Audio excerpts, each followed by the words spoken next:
দেখো কী বলছে, বলছে what is the fourth proportion 6, 8, 21। আচ্ছা, ফোর্থ প্রপোর্শনের সূত্র কী জানি? আমরা জানি a বাই বি হয় আর এদিকে c বাই এক্স হয়।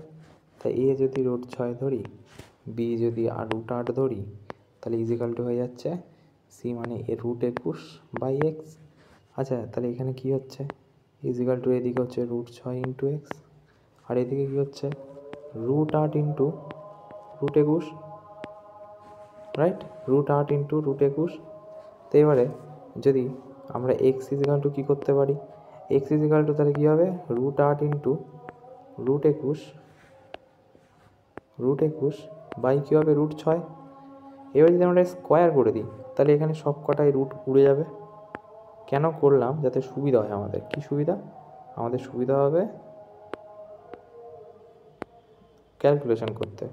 কাটো দেখি, 3 3 3 3 2 6, 3 7 21, 4 28। এক্স স্কোয়ারের value 28। X square is equal to যদি 28 হয়, তাহলে এক্সের ভ্যালু কত হবে? এটা যদি এলসিএম নাও, 2 1 কে 2, 4 2 8, 7 2 14, দুটো 2-এর জন্য একটা 2 হবে, আর এটা √7 হয়ে যাবে। তাহলে এক্সের ভ্যালু 2√7, এক্সের ভ্যালু 2√7, এই যে 2√7। ওকে।